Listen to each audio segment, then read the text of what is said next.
Hello everybody and welcome to OmniPoke, the channel that brings you guys everything Pokemon. If you are looking for Chilling Reign codes, make sure you head over to the Potown store where you can get an extra 5% off your order with the code OmniPoke. Today, myself and Joe are going to be taking a look at the first week's worth of results from the new Chilling Reign meta. This is something that we like to do whenever we get a new set to kind of see one, where our predictions sort of fell in terms of how we predicted some of these cards, but just in general, trying to gauge a bit of an idea of where the meta is at. This is something that we would be doing if IRL tournaments were on, and it's actually even easier to do right now because of things like Play Limitless. So it's always good to kind of get a recce of where the meta is after 1 week and see maybe where it's going. I think we're looking at 8 different tournaments today that have taken place over the past 7 or 8 days that all have over 100 players, so there's a lot of data to look at. It may be a bit of a long video, but it's always worth kind of delving deep into some of these tournaments to seeing what's doing well. So the first one we're going to take a look at is the GG Tour Chill TCG crossover. That I think was one of the first days that Chilling Reign was legal, and we can already see there's some Chilling Reign decks doing well right out the gate, to be honest.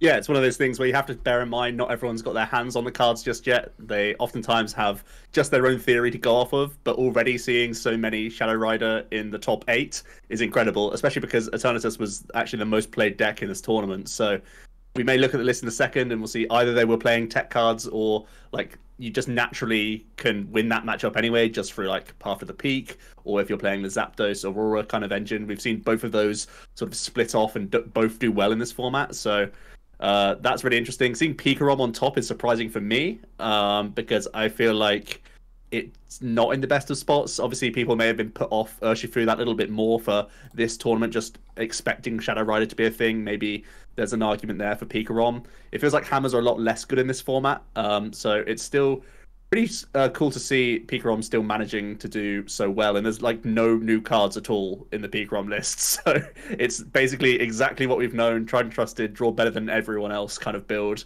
with that comeback mechanic of just stamp Choo-Choo and stuff like that. I feel like as we look through the later results throughout the week or whatever, Pikarom's had some other like close to top 8 placements and is still obviously a reasonable deck, very consistent. But for me, the game plan is getting slightly weaker, and 240 hit points and even 270 hit points is getting punished so hard as not only Shadow Rider, but also Ice Rider has kind of hit the ground running. So I think that is dangerous for Pikarom, but still got that win in the very start of this format. Yeah, and it was taking on an Urshifu as well, which is interesting. Urshifu gained a couple of interesting cards. There's nothing too different about this list, but it does play the double Passimian. Passimian is one of the best tools that Rapid Strike decks can use now. So playing double Passimian, really leaning into that is interesting. Along with things like the Echoing Horn and Spiral Energies as well is another interesting one. But a pretty standard Urshifu list, no sort of Zeraoras, no Inteleons, none of that. We will see Inteleons start to creep into the meta over the next couple of tournaments. But yeah, this was just pretty much cookie-cutter Jirachi-based build, just with a couple of Passimians and a couple of these other interesting techs. So yeah, that was the top 2 decks. And then there were a couple of Shadow Riders, as we mentioned, rounding out top 4.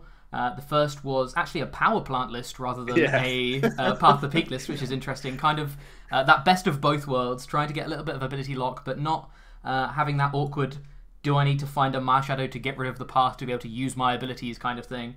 So yeah, that's pretty interesting. Also, Sonya is super weird. Sonya is... I've seen like 1 or 2 Sonya in a couple of lists here and there, but I've never seen anything as high as 4, and that's over a 0 count of research as well. So a very interesting, really, I guess, leaning into those Shadow Riders, and obviously Sonya kind of being a pseudo draw supporter when you can attach the basic energy later on in the game with the VMAX. So I kind of get it, but I think people have already started to move away from this, but definitely an interesting one to take a look at. Other than that, pretty standard, lots of 4-ofs, just trying to get these Shadow Riders out, and I'm pretty sure the other list is fairly similar, just lots of 4-ofs, trying to get as many Shadow Riders out as possible. Looks to be a bit of a Mewtwo-based list, not quite super handlock with the Path of the Peak and that kind of stuff as well, but just sort of soft handlocking with Trevnoir and Marnie, as well as one Zapdos, I would imagine, just to hopefully keep the Eternatus in check. Interestingly, only a 3/3 Shadow Rider as well. Yeah, they've made a lot of spaces. They've gone very thick on the Mewtwo package. I think most of the time you see that sort of stripped back a little bit. This feels more like the sort of one attach per turn Mewtwo, where you just really commit heavily towards that approach. But obviously the Shadow Rider is just like an engine in this list rather than actually trying to max Geist more often than not. I think that's what they're going for here. So yeah, rounding out top 8, there is one of those Rapid Strike Inteleon lists. A couple more. It's really hit the ground running. Yeah, Rapid Strike I'm surprised by this archetype personally, how well it's doing. Definitely. I think it's definitely a reaction to Path to the Peak being so popular. But I'm surprised that Jirachi list is getting like kind of dethroned a little bit, because I thought it was just so straightforward and so consistent that literally adding like one Persimmon only makes that list better. But people going down a quick shooting list, which is like, it's strange because it is a damage buff and it does augment, especially helping you deal with VMAXs in 2 shots. I think that's really the kicker compared to a Jirachi build, but it just feels like a little bit more slow and developmental for how how fast Urshifu technically can win the game with the help of Telescopic and Persimmon. Yeah. So I don't know if there's going to be a mixed view of like having Intel and Jirachi in the format both alongside each other, or people are all just flocking to this one, because it feels like results-wise people have just seen Inteleon do kind of well early, like in this tournament, for example, and everyone's just kind of going, yeah, this is good, this is fine. It's playing less like Crobats and Dedenne, so it is less fragile in that regard, especially against the ADP matchup.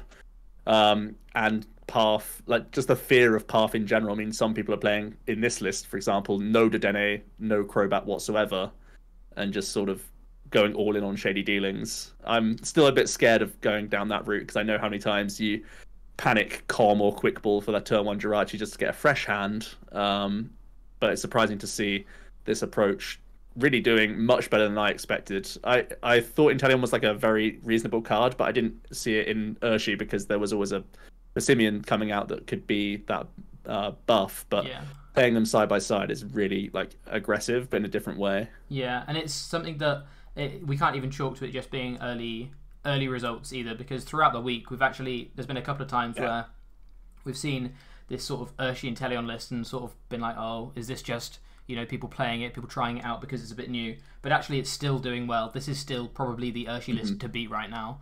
Whether that will be whether that will continue throughout the meta, we'll have to wait and see. But yeah, definitely an interesting one. There is an Eternatus for us to take a quick look at as well. Obviously Eternatus gained some tools, primarily in the form of Galarian Moltres. You can see the 2 count along with the energy switch here as well. Interestingly, playing a Weezing line as well, which is something that has kind of been in and out of Eternatus decks. Some people go all in on the Weezing line. This is kind of just a fairly thin line to try and disrupt. It's a little bit less awkward now. It used to be really awkward because you had to waste your turn or use your turn 1 attachment to go for that Ascension. But now we have access to Energy Switch via Moltres anyway. If we're playing Energy Switches, it's nowhere near as bad as it used to be. You can actually quite happily sacrifice this turn 1 attachment to go for Ascension, and then still get the turn 2 Dread End, whilst also disrupting the opponent with the Galarian Weezing in the early turns. So yeah, it's definitely a lot better than it was. I'm still not sure it's the optimal way to play it, and I don't think we've seen too many other Weezing lists that we're going to look at today, but definitely way better than I think it was, to be honest. Yeah, I think the same can be said just for like Hooper being teched into Eterna. I think that's not being done enough in the format right now. But the more people play like Drizzile consistency packages, the more a turn 1 Ascension is like really, really good, because they're level balling out Sobbles and then you just shut off everything for them and it buys you a lot of time. So I can see it being a good little like punisher in the game. It does take up a lot of spaces though, which is always the issue when Moltres is already taking up spaces. But I'm happy to see Eternatus is going down this route where it's more direct damage based and just trying to stick to its strengths rather than weaving in power plants and hammers and just sort of hitting them along the way. The Moltres definitely helps the deck out a lot, and Big Charm, you can see in the 2 count, is becoming more and more staple as the only defense you can have against a one shot from a Zapdos. Yeah. And there's a couple more Shadow Riders. The first being looks like another Aurora based build. I think the majority of lists we're going to look at today are at least Aurora based. There's a couple of kookier ones towards the end, but yeah, just Auroras. Same as usual, interesting playing a Phoebe, stuff like that. Nothing too crazy there though.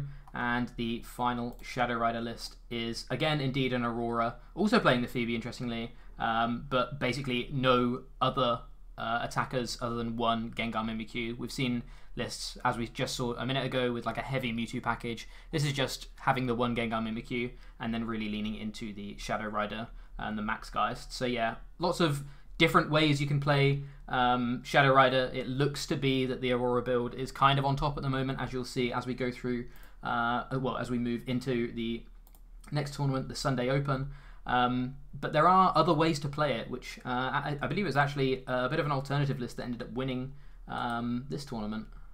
Yeah, this is the Path of the Peak handlock builds, playing 4 money, 2 stamps, obviously the double Trev Noir, trying to really just say no to the opponent, stopping them playing. You sit behind your Underworld doors, build up a big board state with a couple of Night Watches in the early turns. If you're weaving in stamps, you can do it with Pale Moon GX, or you can Horror House to try and buy that free turn, sort of guaranteed, and then you're just drawing up more, maybe even reaching 1-hit KOs. This is only playing 11 energy, so it's actually hard to one-shot VMAXs, even when you're sitting behind these disruption routes, but you're gaining some damage from the Night Watch anyway, so just moving out of your tag teams, moving into the Calyrex is oftentimes like the route here. And we've seen there's been a massive knee-jerk reaction to Path to the Peak. It's not only the Shadow Rider decks that are playing this, it's also like Ice Rider. Lots of different engines are weaving in, like Cincinnos and Inteleon, so all over the place. People are moving towards one prize consistency packages because you just can't reliably play Dedenne, Crobat, Eldegoss, and every other card you want because it's just not going to work anymore. And this is a big factor. Obviously, seeing it win so early in this format has definitely scared people off and forced people to jump ship onto other things. So yeah, this is what Ice Rider sort of can be. I'm not sure how strong this is in like a mirror sense. I always feel like the more straightforward list that isn't playing these awkward paths in the opening turns and the awkward stamps in the opening turns, that's always going to be a detriment, and you're not playing quite as many search cards often as well. There's more incense and stuff like that in the straight builds, or the Aurora builds, I guess you could say. But this just stops so many decks playing that you have a win condition no matter how bad the matchup is, just from they sometimes pass into you, and that's just ridiculous tempo. Yeah, that ended up beating a Shadow Rider in the mirror, so clearly it has some merit in the mirror. It was just, again, kind of an Aurora-based build, a pretty low energy count, which is quite interesting. 9 basics and 3 Auroras. We're seeing up to 15 being played towards the end of this week's tournament. So yeah, really interesting. Playing the Rapidash as well as the Solgaleo Lunala.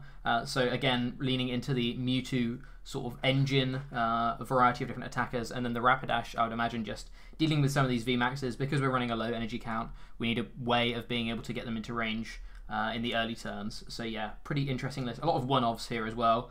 Kind of Zoroark-esque, like it used to be. Zoro was able to trade into all of its one-offs. Things are a little bit different now, but you're probably going to see some of these Calyrex decks leaning towards some of these one-offs, just because they are able to draw a lot more cards than basically every other deck in format right now. So yeah, pretty interesting stuff. Rounding out, we also have our first. Yeah, I was going to say, Luke Metal is actually. We'll see later on that it's kind of still here, still annoying. The Swell is like a staple now, just because otherwise Zamazenta can just be broken through too easily through Path to the Peak. So you're trying with the Swells to make it so that only Phoebes can get through you, basically. Outside of that, it's very straightforward. Hammers have come out. This is playing Gears to give yourself more outs. It's pretty much between Gear and Tag Call still as the 2 routes. This list is playing only basic energy and not respecting fire at all, which actually isn't a bad shout at all in this meta, to be honest, because Ice Rider is really putting a dampener on the Welder decks, and so is Handlock for things like Blacephalon and stuff like that. Handlock is really, really hard to deal with when you're trying to accumulate big turns, and anytime a Welder deck misses their Welders, they really do fizzle. They just attach pass, basically. So both of those things are allowing Luke Metal to sit in a decent spot where you're not just going to queue straight into an auto loss quite often, because it's a risky play to play something like even Victini right now in the game. So Luke Metal seems to be in a good spot, and if you can get away with playing all basic energies, that just makes Intrepid Sword more dangerous, and it means you're getting hit less with random tech cards like Fan of Waves and stuff. So that's a pretty good thing for Luke Metal. And look at this, it's a 2-line list. So, it's just simple, straightforward, and yeah, getting the strategy done most of the time, which is pretty cool. Yeah. And then rounding out the top 4 of this tournament was one last Shadow Rider. Again, an Aurora build, nothing too crazy there. So yeah, next up we have the Chill Series. This is actually a 400 player event. I think this is the largest event we're looking at today. And once again, we saw another Shadow Rider win. The Shadow, again, it's a pretty standard Aurora build, this time going for the double Zapdos, and playing things like Reset Stamp, as we've mentioned in the past. Heavy Air Balloon as well. Something that I think the Calyrex lists are starting to realise is that switching outs are really important, because you need to be able to get into your Zapdos on specific turns, you need to be able to get into your Gengar Mimikyu as a panic play, and you need to be able to get into your attacker in general, because Calyrex can only attach to the bench, so you always need to be moving with the deck. So this list really leaning into that. With the 4 Air Balloon, Luke Metal taking, it looks to be a pretty similar list. It looks to be the Tag Call engine instead of, well, somewhat Tag Call engine, with a Sinlin and a Tag Call, a couple of Cape of Toughness, taking second place. This has actually been a bit of a war of attrition that you'll see throughout some of these tournaments. We'll see a lot of Calyrex versus Luke Metal. It seems that Luke Metal is one of the hot decks to play right now. Another Shadow Rider in top Island top Challenge 4. Amulet. Island Challenge That's Amulet. a wild include. Oh, yes. I guess, yeah, Island Challenge Amulet, you're forcing people to go through your Trev Noirs, so make them take 2 instead of 3. This is another handlock build, as we've seen.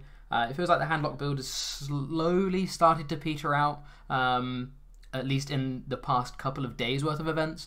But yeah, still definitely something there. And the fact it's made at least 2, well, it's got 1 win and 1 top 4 just so far. It shows that maybe there is still merit to just kind of doing that Zorro Garb thing where you lock for a turn lock on the opponent's turn and then bounce the lock and draw a load of cards and find all your options and then just lock up again. Yeah, and then we have the wild card, the Blaziken Zeraora. I'm happy to see it in the top cut, but I'm not sure how often we will be seeing it there. It's playing Octillery package in here so that you don't whiff your Rapid Strike energies, and it allows you to play some cheeky cards like Echoing Horn, which is obviously synergistic with Zeraora because you can make the most out of these easy to pick off Pokemon.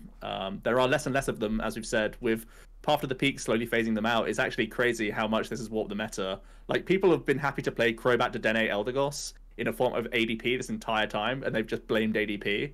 As soon as Path to the Peaks come out, everyone said, well, I just lose because these aren't actually outs anymore. So we've finally seen that warp away from just like that engine that every deck has played. So Echoing Horn may not be like the boogeyman we were expecting it to be because there's just less around. There are still sometimes like one-off Dedenne in decks and stuff like that.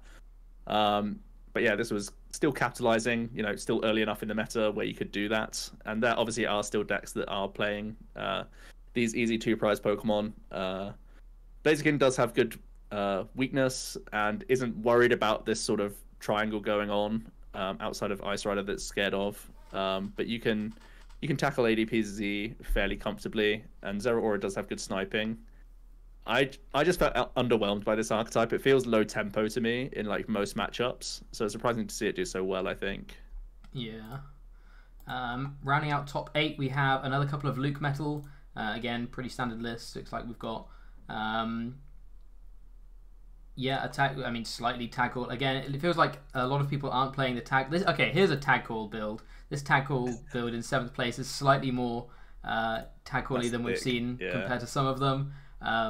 But even then, still only running sort of 2 Sinlin and 2 Malolana. We've seen there was a list that we're going to talk about a little bit later on that was actually playing 4 Malolana, really leaning into that heavy healing kind of options. So yeah. Another Shadow Rider again, it looks to be another Aurora build, and finally another Rapid Strike Inteleon. Again, kind of doing the same thing as the other one, just using that Inteleon, trying to leverage some extra damage counters here and there to deal with things like Mew, as well as push into GX and Tag Team KOs, Tag Team and VMAX KOs across a couple of turns. So yeah, pretty interesting there. And actually ended up winning the Thursday Madness tournament as well. Again, most of these lists are pretty similar, as you can see as I'm showing them on the screen. They're, you know, just kind of not completely cookie cutter, but they're only changing 2 or 3 cards here and there. This time running some Stone Energies. It was a bit of a point of contention for Urshifu going into this format, whether you ran Stone Energies or just basics, whether you were running sort of Dojo, that kind of thing, whether you wanted to completely lose to Calyrex and just play all of the special energy, try and get all of the benefit of the special energy, but potentially get locked out by Calyrex's first attack entirely. So interesting to see kind of a split there. And our first ADP-zation actually even making top 8, losing out in the final to Rapid Strike. This is a pretty interesting list, to be honest. Looks to be a bit of a Bronzong list, which is pretty interesting. I think It's a really spicy way to get a Zapdos back with the Ditto. That's pretty spicy. Ninetales has some great uses, obviously in like mirror situations, but also against Urshifu. You can steal those snipes and do some great knockouts, some multiple prize turns there. The Vikavolt an interesting one just to slow people down to allow you to get your strategy off. And the Amazing Realization. Oh wow, that's just a big KO, right? As long as you can get those Auroras down. I mean, as long as you've ADPGX, as long as you've ADPGX, that's doing 330 for 3. Which is, you know, if you're not expecting that, obviously all of these tournaments are open list, but even so, if you're not expecting that, that can come out of nowhere and just just straight up win the game if you manage to find 2 Auroras throughout the game, which you're obviously going to be doing at some point, considering you're leaning into it so much. So, yeah, a really interesting list to go all the way deep into the final. Not your standard ADP by any means, a Bronzong build. Making it is pretty interesting stuff. Yeah, ADP's changed in ways that I wasn't really expecting. It's gone Aurora tech based when I thought it was going to go even more boss based. But again, that's really just down to Path to the Peak and how profound its impact has been, that there isn't even Dedennes for it to pick off in many decks. So it's having to adapt and actually go face now. It's having to go through the active. So it's looking to find different weakness angles most of the time with the new Galarian Birds, which I think is pretty interesting for the archetype. And overall, it's watering it down. It's making it less consistent more often than not. So it's actually not performing very well in the format, to be fair. It's still getting like a good amount of points, but it's all in like top 16 placements. It's never really going deep into tournaments. So rounding out top 4, we have another Luke Metal and our first Ice Rider list. And this is Ice Rider Inteleon. I think this is one of the only Ice Rider Inteleons we're actually going to look at, because people have already started to establish that Ice Rider Cincino looks to be one of the best ways to play the deck. But this is indeed an Inteleon list. I actually really like Ice Rider. This is an archetype that I was very impressed by watching some of the streams over the past week or so. Just its raw aggression, being able to basically have that Victini pressure of, if you go first, an energy on an Ice Rider is all you need. It's a massive threat. It forces an extra basic down out of the opponent. Can even slow them down by a turn if they have no energy acceleration, which decks do have a lot more of now. Things like Eternatus finally do have some amount of acceleration, but even so, it can just be huge pressure. And then bundling in the Inteleon line, 1 for consistency, 2 to be able to play Path the Peaks to disrupt the opponent, and 3 to be able to push into VMAX knockout, to be able to push into tag teams and even sometimes VMAX knockouts.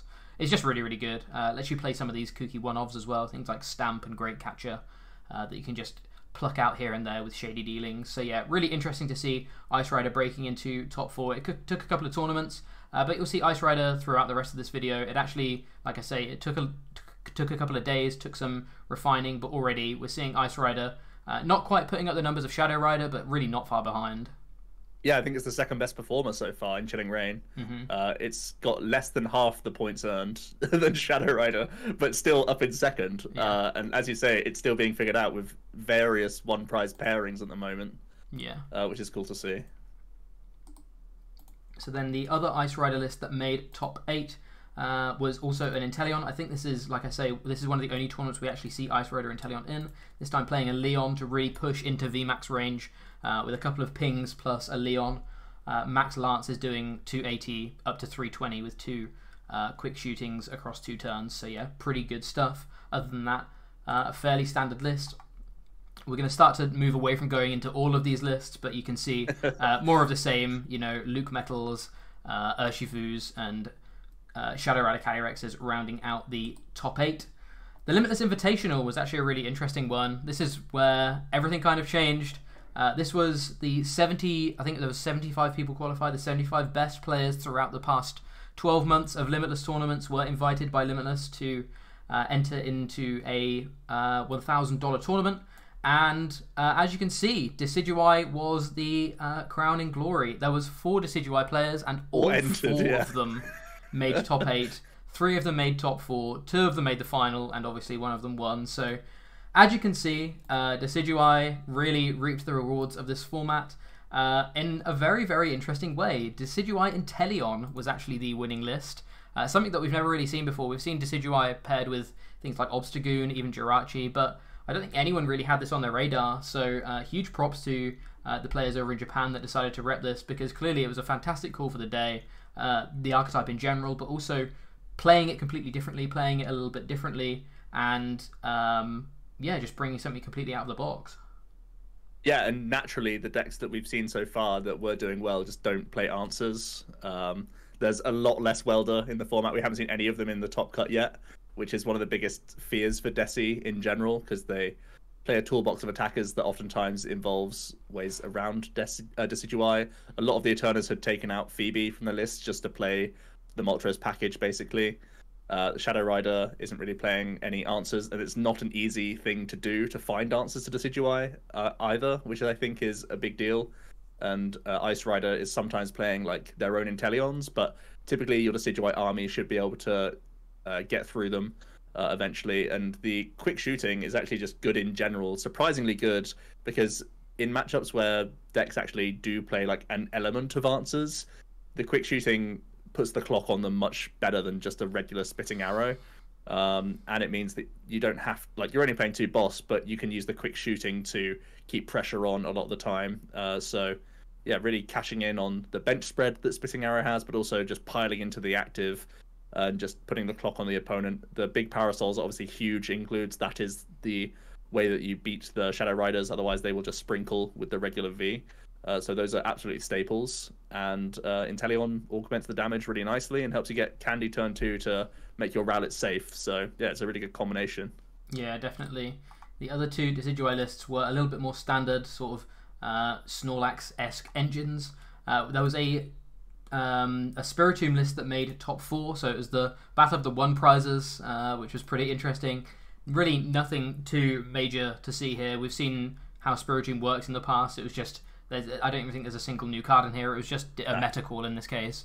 That seemed to do really, really well. Yeah, like you say. there was almost 25% Shadow Rider in this tournament. Yeah. So so just having a 1 prizer that can very, very easily ramp into those levels of damage. We've seen Spiritomb do well in the previous format anyway, just because of the inclusion of rope into the format. We saw how quickly these Spiritombs could actually rack up damage with 4 scoop up net, 4 switch, 4 escape rope, and some bird keepers. All of a sudden, you can be seeing sort of 200 plus damage from a fresh Spiritomb in 1 turn with the right combination of cards. So yeah, really interesting stuff and a great meta call for the event. Rounding out, there was another Decidueye, another Luke Metal, another Shadow Rider. I will take a quick look at Stefan's Shadow Rider because it was slightly different. This is the first list that we see playing Necrozma V. Initially a card that personally I had completely written off prior to at least this format. And yeah, I mean, there was no reason to play it until this format, right? Yeah. It was a complete bulk GX, but it turns out it's actually really, really good in Shadow Rider. It has, well, the Aurora-based build of Shadow Rider because it has an attack that does 220 for 3 energy if it has a special energy on it. And again, it means the deck really has that level of Victini pressure. You just drop a Necrozma down, and because of your energy acceleration, you can be doing 220 on turn 2. Not all that inconsistently. To be able to just target their Evolving V, target their energy, whatever. It is the Dreamer scenario where you're able to gust up their specific V and get this on turn 2, but we saw Stefan do it, and it was a pretty devastating, it was pretty difficult to come back from. So yeah, I don't think Necrozma V is by any means staple, but I think it actually is a really, really strong include, and definitely is worth a consideration, especially in the Aurora build, just because the amount of pressure, especially in the early turns, it means that you don't have to rely on sort of Gengar Mimikyu punting the active, hoping that they have trainers after the Horror House to do big damage whilst you're building up these Calyrex on the bench. You can just do a big amount of damage for 3 energy with Necrozma, saving that Gengar Mimikyu for later on in the game to use it as more of a checkmate scenario rather than a disruption scenario, to be able to get 2 turns of Underworld Doors to ramp into that KO with Max Geist. So yeah, it just kind of opens up the options. It's not as good as a GX attack, obviously, but it means you don't rely on your GX attack anywhere near as much, which sometimes was a bit of a downside of Calyrex in my eyes. Yeah, this is definitely a nice tech card, and I think, obviously, when it's a player as high profile as Stefan, people are going to take notice and use that as a baseline, like, going forward, I think. Yeah, definitely. And then finally there was an Ice Rider. I believe this was a Cincino build, so we'll just take a quick look at this one just because, as I mentioned, there weren't too many more Inteleon builds to look at. It looks like Cincino, the Cincino style engine is pretty similar to the Rapid Strike Cincino deck that we've seen do well over the past 2 or 3 months. Basically a cookie cutter list of that, swapping out some energy, swapping out some attackers, swapping out a couple of supporters here and there, but largely the same. You know, we've seen this engine do well. Early game Snorlax. The omissions of Jirachi, but even a Jirachi could be slotted in here fairly easily just to smooth out the early turns until you get into Cincinos, and then you've got Ice Rider as just a consistent attacker once you're all set up.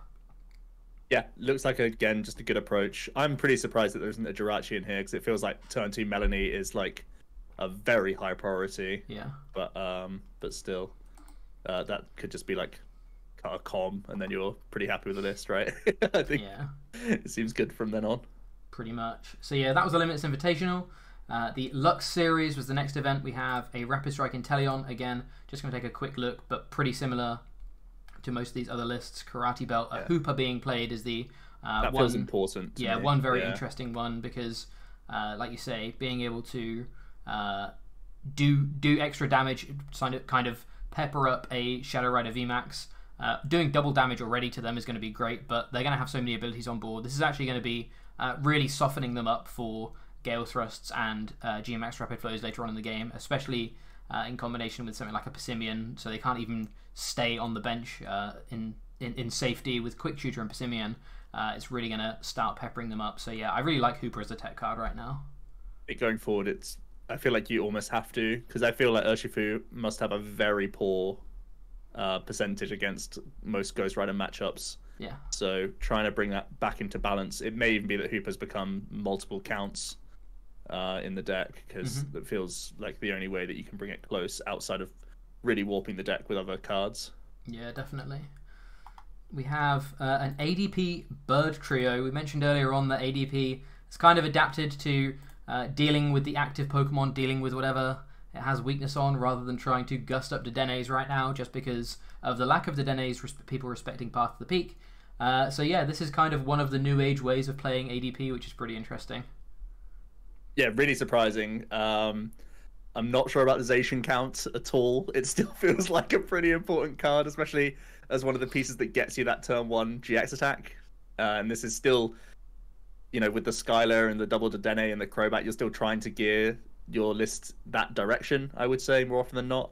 You are playing Viridians instead of Spinners, which gets punished by the amount of Swell that's being played in Shadow Rider. It's kind of an interesting one. I expected more Marshadow to be played than Swell is right now, but Swell's just such a good card that you can't really question it.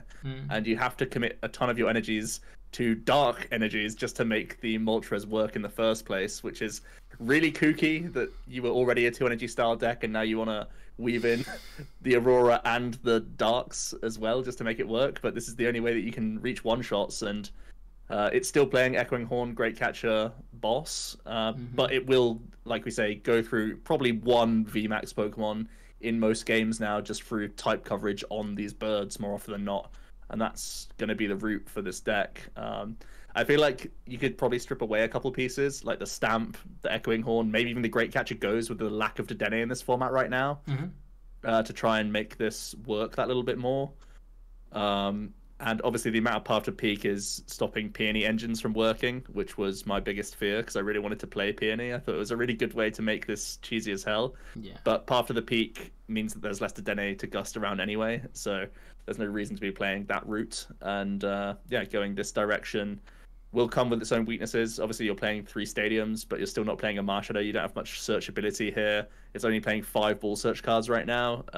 So there's definitely some things I would tweak to try and make this more competitive, I think. But there's something here because anytime you can knock out VMAX for the 4 prizes on a 2-prize Pokemon, that's a pretty good exchange.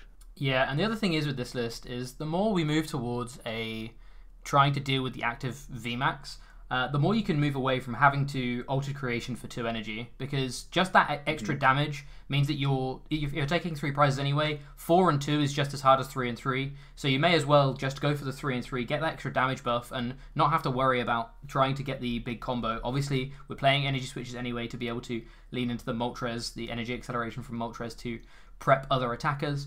as well as have the backdoor of being able to Altered Creation in the matchups needed. But definitely, if you're trying out this deck, it's nowhere near the way it used to be, where you have to get that Altered Creation for both the effects. This kind of build can actually get away with just Altered Creationing for one of the effects, because we're leaning into trying to knock out VMAXs anyway.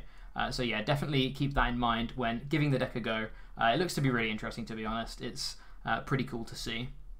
We have another Spiritomb in top 4. Again, pretty standard. I would imagine it's almost certainly just seeing off the back of the success of the previous Spiritomb in the tournament prior. Again, I think I like this list a lot more, though. This is playing the second Jinx, which I think is super important for prizing issues, and playing the higher Birdkeeper count as well just gives you more pace in the opening turns for tempo. So I think this is a list that I prefer. Again, having great typing right now, Spiritomb in a fantastic position. Another Shadow Rider Aurora-based engine in top 4. We have our first Shadow Rider Heavy Alcremie. I say heavy, it's only a 2/2, but it's heavier than some of the Alcremie lists we'll look at momentarily. This is sort of the other way, or another way of playing Shadow Rider, being able to have that secondary attacker with Alcremie that can kind of, it can use its first attack to build up energy, can use its second attack in the early, in earlier game scenarios where you wouldn't have enough with max Geist. You're kind of going all in, getting rid of all of your energy. But if you're able to deal with their only Pokemon, sometimes it's worth it, kind of sacking it all off. Especially given that you can draw cards from all of these energy again, which is pretty good. But yeah, I think it's largely assumed that the Alcremie build is probably one of the less competitive builds. But so it's pretty cool to see it making its way into top 8. But I think you can see from the amount of non-Alcremie builds that we've shown, Alcremie is maybe not the most optimal way to be playing the deck right now. It's just much more fragile, right? You need more to go right in your opening turns for this deck to actually function.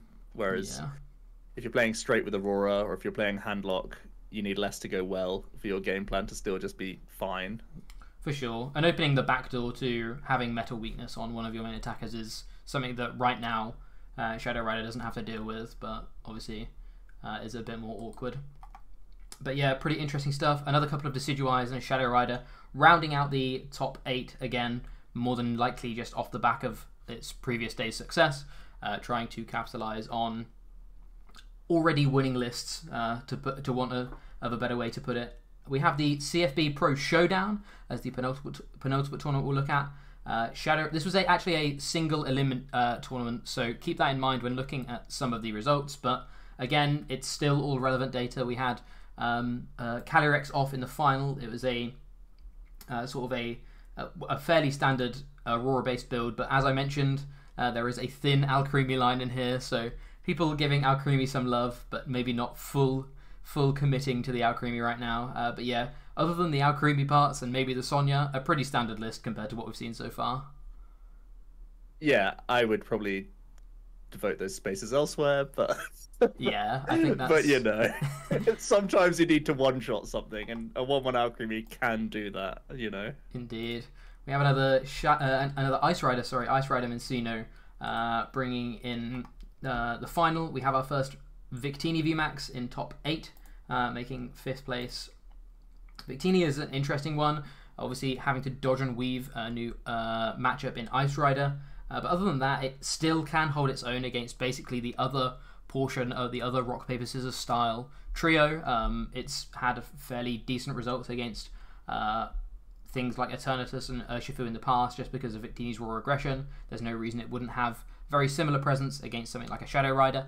The slight difference with Shadow Rider is they want to fill their bench with them anyway, so you're kind of pressuring them less if you're just gusting up and KOing a Shadow Rider. But even so, that's 2 less cards they can draw. That's an energy probably going down, so it's still relevant. It's just probably slightly less relevant than taking out a Rapid Strike Urshifu or an Eternatus. But that being said, yeah, the first time we've seen a Victini deck or a Welder deck at all today, so pretty interesting to see Welder finally maybe rotating itself out just before Pokemon does it for us. Interesting to see there. And I think it's an intelligent shout to play 4 gears in this format, because you can't trust that a Quick Ball is going to be an out for things anymore. So it's good to see max copies of Stadium and still Poker Gears, just to expect the situations where you're not going to be able to delay or bat. So that's good. Yeah, makes a lot of sense.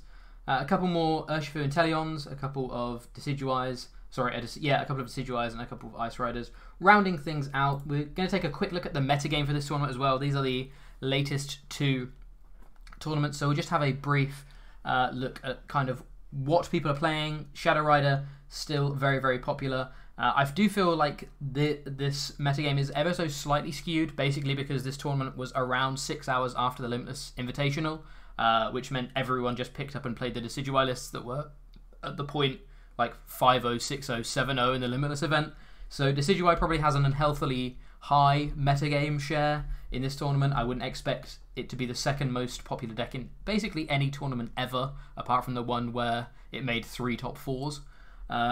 So yeah, take that with a pinch of salt, but other than that, obviously people repping Decidueye. Zacian ADP, I have a feeling, I'm not going to look too into this, but basically this will be a combination of standard Zacian ADPs along with a couple of those slightly stranger Bronzong based lists, and it won't be including the ADP Moltres lists because they are, as you can see down at the bottom, slightly separate. But yeah, this is encompassing basically all other ADPs that aren't really sort of alternate attacker based. I think it's more Bronzong or just straight ADP, which is good to know. But yeah, pretty interesting meta share. I think the only slightly surprising things are things like Blaziken, Zeraora, and Rapid Strike Malamar being nearer the top end than I would expect. But even surprised how low Eternatus is being played, to be honest. I feel like it's a natural foil to Shadow Rider, and even with Zapdos in many Shadow Rider builds, Moltres is probably the shining beacon in that matchup. It is a very difficult card for Shadow Rider players to deal with. Mm-hmm. So I'm surprised there isn't more reaction to play Eterna. And we know Eterna can play one prize attacking Pokemon, and it can play Phoebe, so should be dealing with Decidueye, should be fine into Ice Rider as well. It feels like that's a very well poised deck that isn't being played enough at least in this tournament. Yeah. But yeah, some strange things in the sort of top 5 or so decks being played. As you said, warped by Decidueye, but it feels like pretty much everyone's on the Cali train right now. Everyone's just loving the feeling of trade again, basically. Yeah, pretty much. Then finally, the Sunday Open. I think we'll kick off with the metagame on this one, just to kind of show when everyone has, when the Decidueye hype has died down, where the meta really is. And again, Shadow Rider and Ice Rider really dominating the format. 70 decks between them already is crazy, and that's not including the Alcremie builds. But yeah, Ice Rider and Shadow Rider really are dominating right now in terms of play percentage. Win percentage, you can see a massive disparity between them, 57 compared to 41. So Ice Rider not doing anywhere near as well in terms of wins, which surprises me because I think Ice Rider is actually a very dominant archetype. I think it probably has less room for error because Shadow Rider draws more cards, so you have more options, and things like Sensino builds naturally can be a little bit more punishing than Shadow Rider, because Shadow Rider just needs energy. It's no kind of trade of the past where you need to be discarding the correct targets or anything like that. You can only it's actually less decisions. So yeah, maybe Ice Rider kind of being hurt just by being slightly more complex to play in some situations, but also quite clearly the inferior Calyrex build right now. Eternatus back at the top as well in that top 3. So people had their fun with Decidueye, and looks like we're ready to bring the counter to Shadow Rider this time as well. Yeah, I'm just going back to the Ice Rider. I'm surprised by its win percentage right now. I feel like, just like you, I feel like it's a strong deck, but it seems to be still in that learning process. We're still in the building block phase. It feels like Shadow Rider, you have your sort of Aurora direction, you have the disruption route, or if you want to get funky with Mewtwo and Text, you can. Whereas Ice Rider, there's still a lot of tweaking to be done for all these lists. Like you said, there's less margin for error because you're trying to really tunnel vision into that Melanie combo like quite frequently. So that's important. Yeah, it's good to see Eterna being played as much as it should be, I think, which is weird. ADP, it's a weird one because it's still in droves, but it feels to me like there's much less reason to be playing the archetype. The strengths of the deck just aren't being, like, you can't capitalize on those strengths anymore as much in the format, which is surprising. We can see that ADP Moltres has had a huge uptick compared to the previous tournament as well, though. So this is clearly becoming more of the way to play ADP, at least for the next week or so, just while people are respecting Path of the Peak. I do expect people to eventually... Path of the Peak is always going to be one of those cards where people tech for it, people stop teching for it, people tech for it, people stop teching for it, that kind of thing. So when we get into a point where people aren't respecting Path of the Peak too much and are playing double the NA Crobat Eldegoss again, I do expect Zacian ADP to still be as dominant as ever, especially given that it seems like there could be a new engine with Peony. It just feels like there hasn't been the opportunity to try it out yet. I still think it could be the way to play it, though. Yeah. The good news is it is still one of the best foils to Decidueye, which I think we actually need in this format, because we've seen that, like, if we just continue to close our eyes to it, it can just dominate tournaments. Yeah. So we had our little jump scare in the opening week, and now every now and then there will be more tech cards being put in. I feel like there's not easy tech includes for Ice Rider. Sorry, for Shadow Rider. So Shadow Rider, I think, especially because you yeah, because that list isn't playing like Eldegoss very often or anything like that. No. Ice Rider can play Phoebe, net Mewtwo. Or even Inteleon. Can play Phoebe. Even Inteleon, yeah, or Inteleon to attack with. Yeah. ADP yeah. can obviously have the one card include. It's just whether or not people want to. So that's much more worthwhile than it has been for a good minute, but it's still only like maximum going to be like 10% of the meta, I think. It's also worth noting Inteleon and Decidueye actually make some of these one card tech includes a lot worse as well, because a lot of the time it's a one prize attacker with 120, 130 HP. A couple of pings from Inteleons plus the Decidueye attack, and all of a sudden it's gone. It used to be kind of, it was worth it if you were playing an Ordinary Rod plus an attacker that could maybe take out two Decidueyes through the game. You would get value from it. It actually turns Decidueye into a lot more of an aggressive powerhouse. Like we were discussing just last night, what some of the best Shadow Rider techs could be, and ultimately all of them had less than 130 HP, so all of them ended up getting knocked out with two Inteleon pings, which just isn't reliable anymore. Even with an extra rod, like you're only going to be taking out two Decidueyes, and with the amount of time it's going to take to set that kind of situation up, they're going to have a third Decidueye, and it's going to all have been for nothing anyway. So yeah, Shadow Rider actually feels like it is being soft checked by Decidueye right now. So like you say, having something like a Zacian ADP as well as things like Inteleon engines in the format just to try and push Decidueye down a little bit and keep it in check is actually probably good for Shadow Rider's health as well. Yeah, so just on like our own standpoints, what's A, your favorite deck to play right now, and B, what's sort of like your next experiment, or what do you want to be testing and figuring out to take advantage of the format as it is at the moment? Yeah, I mean, the deck I've played far and away the most has just been Shadow Rider variants, and I think right now it is just the deck to play, just because we're still in the sort of early phases of the meta where you just get by having a better 60 than other people and having more options, being able to access more options, that kind of stuff. So right now I still think Shadow Rider is the deck to beat, and Shadow Rider is a great deck to be playing just because you can basically come into any matchup other than Decidueye and present a good game plan. I'm really interested in refining Ice Rider, though. It's not one I've really tested too much since we were playing on tabletop, so Ice Rider is something that I'm interested in, as well as trying to really figure out whether that early hype of Blaziken Zeraora was worth anything, or whether that was just kind of a flash in the pan, because that's an archetype that I think seems really, really cool, really strong, but maybe just falls ever so slightly short because of Ice Rider and Ice Rider and Shadow Rider's presence. I'm quite interested to see whether that sort of comes to anything, or whether it just ends up being a bit of, like I say, a flash in the pan. But yeah, they're what I'm playing at the moment. I don't know about you. Well, Shadow Rider would be my plan A, I think, if I was playing in any IRL tournaments or anything like that. I'm the biggest fan of the Aurora-based build. I think Evenov's idea for the Necrozma makes a lot of sense in a lot of matchups, especially when you go first. It's a different way to pressurize the opponent, which I think is really interesting. But I do want to try out some bird-based lists. I don't know if I want to play it with ADP. I may just be trying to play some weird mesh of like Zapdos, Moltres plus other. So I think that's some direction I want to go, because I definitely think the ADP list, like we said earlier, the 30 damage is helpful, but the extra prize that you take isn't always that helpful. So trying to reduce, almost like cut that part out of the deck and go a type coverage box. I feel like we've seen that the Galarian Birds are good enough cards that they can just stand on their own 2 feet and be an archetype. Definitely. So going down that route could be a development in the format, like later on, I think.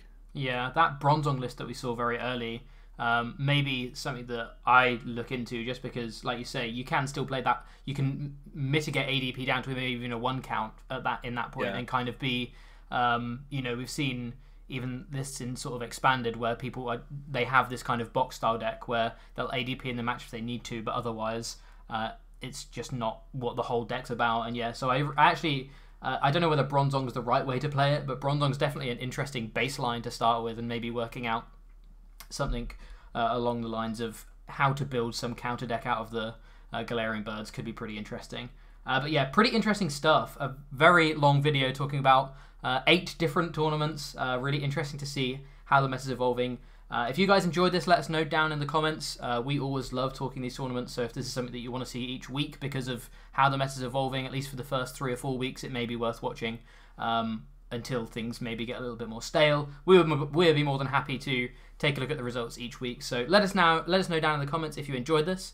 And yeah, other than that, I've been Jack with Joe from OmniPoke, and we look forward to seeing you guys in another video. Cheers, everyone.